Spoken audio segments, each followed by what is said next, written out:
안녕하십니까. 이번 영상은 그 수메르 문명을 통해 가지고 어떤 세상의 신비와 어떤 비밀스러움을 좀 알아가는 시간이에요. 왜 하필 수메르냐? 사실 저도 몰랐었는데 동양 철학가들이 뜬금없이 수메르를 알고 있더라고요. 그래서 나는 따로 문명 공부나 어떤 세계사를 공부한 줄 알았어. 뭐 황하 문명, 메소포타미아 문명 이런 거 있잖아요. 그게 아니고 동양 철학상의 어떤 팔괘나 음양 이런 것을 파고 올라가다 보면 수메르 문명을 만나게 됩니다. 그래서 또한 프리메이슨이 나와요. 놀랍게도. 그것 때문에 제가 수메르를 바탕으로 이러한 영상을 제작을 하게 되었습니다. 사실 뭐 제카리아 시친이라고 해가지고 뭐 수메르도 조작이 아니냐 그런 말이 있는데 그냥 일요일날 서프라이즈 보듯이 한번 가볍게 봐주십시오. 근데 다 보시면은 그래도 어느 정도 다른 영상을 이해하는 데 도움이 되실 거라고 봅니다. 그리고 본 영상의 수메르 문명은 다른 인터넷에 나오는 이야기하고 비슷하지만 특정 내용은 그 어디에서도 들을 수 없는 내용이 있다고 저는 생각을 해요. 내용이 좀 길어서 메모장이나 그림판으로 대충 다른 때처럼 떼우기가 힘들더라고요. 그래서 미천한 실력이지만 정리를 해보았으니까 봐주시면 정말 감사하겠습니다. 시작을 해볼게요. 우선 유대인에 대해서 간단하게 설명을 하겠습니다. 유대인은 자기들만의 민족성이 강해요. 특정 그 계율이 있어요. 얘네들은 우리가 아는 그 성경을 믿죠. 그래서 구약의 신을 믿는 거예요. 구약의 신. 성경도 신약하고 구약이 있으면은 그 구약 성경의 신을 믿는 거예요. 그러니까 이제 야훼를 믿는 거죠. 야훼. 그래서 유대인들이 믿는 구약 성서에 보면 아브라함이라는 인간이 나오는데 이 인간이 살았던 곳이 갈대아예요. 갈대아. 근데 사실 여기 지명이 수메르입니다. 근데 후대의 사람들이 기록을 하는 과정에서 그 갈대아로 기입이 된 건데, 그러니까 이게 뭐냐면은 그 아브라함이 수메르인이었다는 것이죠. 즉 유대인과 아브라함의 조상이 수메르라는 것이고, 수메르 문명이 모든 문명의 어떤 제일 먼저이자 기원이라는 뜻이에요. 히브리라는 뜻도 처음에 자기가 살았던 수메르 우르에서 강을 건너왔다는 뜻이에요. 그럼 본격적으로 수메르 신화를 설명을 하겠습니다. 최대한 간단하게. 그러니까 이게 다음 장면을 보시면은 이게 당시 수메르 인간들이 하늘에서 내려온 그런 신들을 보고 벽화에 새겨 넣은 거예요. 그러니까 한마디로 수메르인들이 믿었던 그런 신들이 외계인이라는 거죠. 외계인. 그 외계인의 모습을 이렇게 때려 박은 거예요. 아시겠죠? 믿거나 말거나지만. 그래가지고 이게 하여튼 수메르인들이 믿었던 신화인데 간단하게 설명해보면은 하늘에서 외계인들이 지구로 내려왔다는 이야기예요.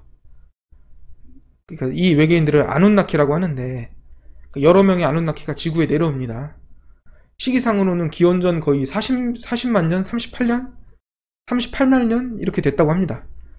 내려와 보니까 믿긴 힘들겠지만 저도 못 믿겨요. 지구를 지배하고 있던 여러 가지 종족들이 있었는데 뭐 사자인간, 새인간, 파충류인간 이렇게 있었대요. 그래가지고 혹시 여러분들 이집트의 스핑크스 보시면은 몸통은 사자인데 막 날개 달리고 그러잖아요. 뭐 여러 책이나 영화 같은 걸 보면은 막 몸은 사자인데 날개가 달리고 얼굴은 독수리고 뭐 이런 거 있잖아요. 독수리인데 막 인간처럼 서 있고 뭐 그런 거. 이렇게 뭐 짬뽕된 형태의 괴물들이 막 등장하지 않습니까? 그 해리포터에서도 보면은 히포그리프라고 하나? 하여튼 간에 그런 것도 있지 않습니까? 그게 전부 우연이 아니라는 거예요. 믿거나 말거나지만 아주 예전 태초의 지구에는 이렇게 사자 인간, 새 인간, 그러니까 파충류 인간들이 살았다는 겁니다. 이런 어떤 사자 인간, 새 인간이 살았다는 거고, 그러니까 이게 뭐 보시면은 레필리언이라고 아마 아실 거예요. 음모론 좋아하시는 분들이 뭐 레필리언 아시잖아요. 그 파충류 인간. 이 드라민이라는 것도 이런 어떤 reptilian, 그러니까 파충류 인간들의 여왕이에요. 그래가지고 당시 아누나키 최고 지도자였던 이 아누가 3명의 아내를 맞이해요. 안투는 같이 내려온 아누나키예요. 라이숀드라는 당시의 여왕이고 2명의 여왕하고 결혼을 하는데 각각 낳은 아이가 이렇게 화살표로 표시를 해놨습니다. 뭐 안투가 앤니를 낳고 이렇게 낳았다 표시를 해놨습니다. 그래가지고 정리를 하자면은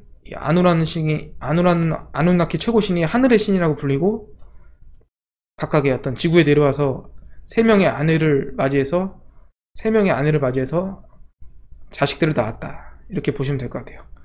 여기서 중요한 게 혈통인데 혈통을 좀 중요하게 알고 가셔야 될 것 같아요. 일단은 여기 엔키가 있지 않습니까? 엔키는 첫째 아들이에요. 첫째 아들. 근데 파충류랑 플러스 뱀이에요. 아니 신이에요. 아누나키.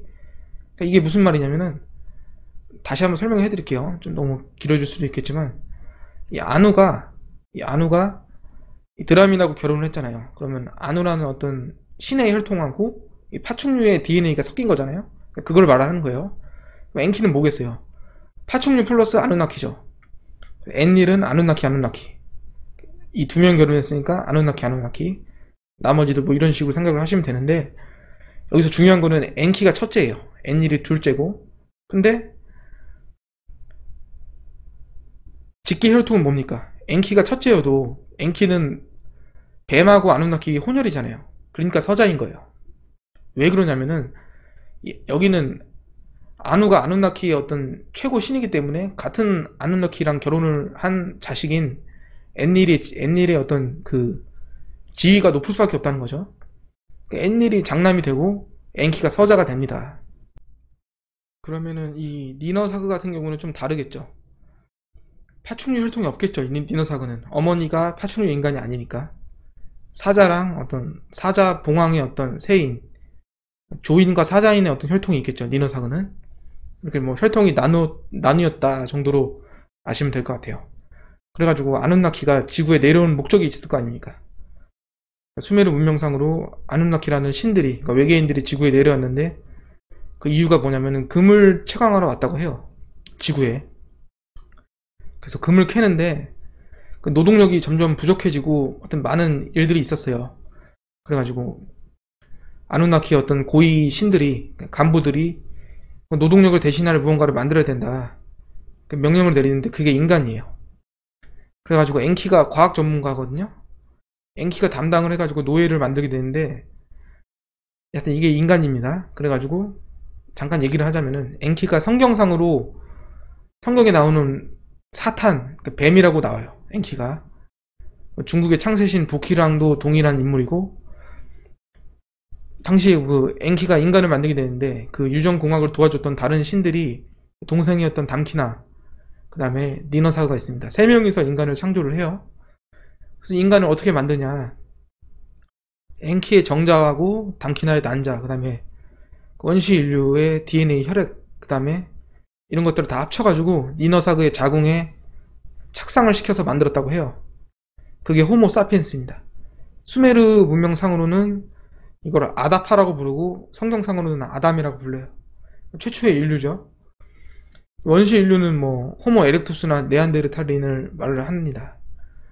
그래가지고 여기서 내가 왜 아까 혈통을 계속 그렇게 말을 했냐면은 이 호모 사피엔스는 뭡니까 그러면은 모든 혈통이 다 섞인 거예요. 왜냐면은 엔키는 파충류가 섞이고 니너사그는 그 사자 인간 조인이 섞였잖아요. 그러니까 아누나키 플러스 뱀 플러스 사자 플러스 새 플러스 원시 인류 원숭이 5가지 혈통이 혼합된 인간이 탄생을 한 거예요. 이게 우리의 조상 아담이고요. 그래가지고 이렇게 뭐 인간이 탄생이 되었다라는 것이죠. 그래가지고 인간이 되지 못한 그 당시 원시 인류는 예티나 유인원이 되어서 뭐 사라졌다고 해요. 알 수는 없겠지만 자료 정리가 좀 미흡해서 잠깐만 여기서 끊어야 될 것 같습니다. 1부는 이걸로 마칠게요. 봐주셔서 감사합니다.